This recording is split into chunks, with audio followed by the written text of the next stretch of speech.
তো বল বন্ধুরা আমাকে কেমন লাগছে, চলে এসছে একটা নতুন ব্লগ নিয়ে। হ্যালো গাইস, তো আজকে হচ্ছে ভাইফোঁটা। তো আজকে একটু বাদে আমরা ভাই আর সব বোনরা মিলে ঘুরতে যাব বাইকে করে।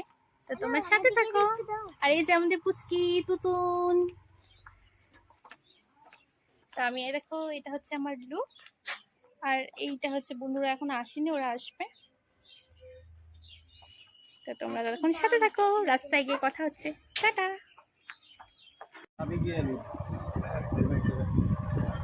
এখানে আসলো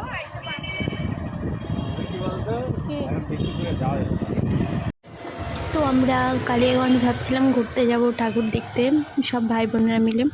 তো আমি আমার পিসির ছেলের গাড়িতে উঠেছিলাম, সামনে হচ্ছে আমার ভাগ্নি বসেছিল। তো হচ্ছে যাওয়ার সময় রাস্তায় একটা খুব সুন্দর মণ্ডপ পড়েছিল, এটা হচ্ছে বাবুই পাখির বাসা করেছে। তো ভাবলাম তোমাদের সাথে এটা শেয়ার করি। তো আমরা এখানে কিছুক্ষণ দাঁড়িয়েছিলাম, খুব সুন্দর করেছে পুরো ডেকোরেশনটা। দেখো পুরো বাবুই পাখির বাসা, প্রত্যেকটা গাছে বাসা ঝুলছে। যে আমার বোন ফটোশুট করছে, এই যে তুতুন সোনা। করিস নি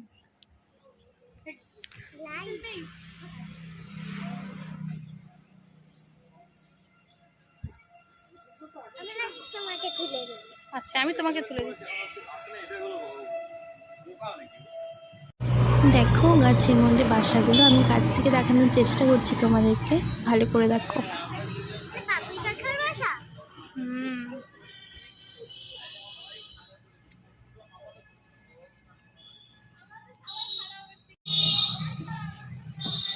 চুলের কি অবস্থা। তা আমরা এখন বেরিয়ে যাচ্ছি।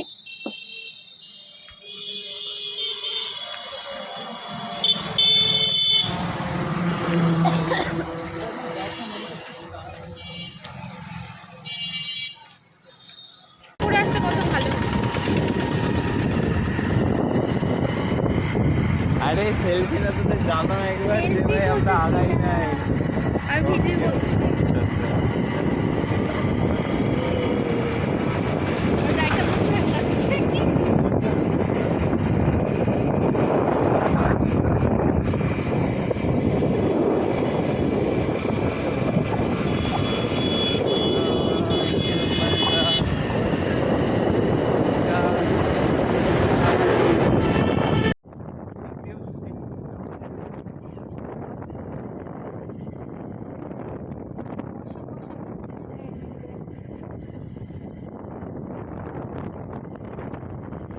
তো তারপর বন্ধুরা আমরা আর কালীগঞ্জ যেতে পারিনি। অন্য যে ভাই বোন দাদা ওরা ছিল, ওরা আলাদা দুটো বাইকে গেছিলো। তো ওরা গেছিলো কালিয়াগঞ্জে, কিন্তু আমরা একটা প্রবলেমের কারণে যেতে পারিনি, তাড়াতাড়ি বাড়ি আসতে হতো।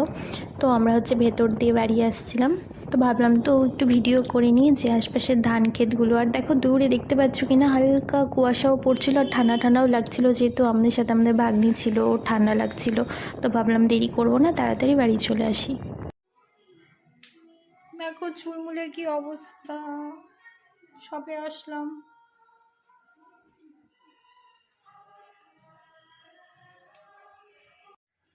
লাইক করে চ্যানেলটিকে সাবস্ক্রাইব করে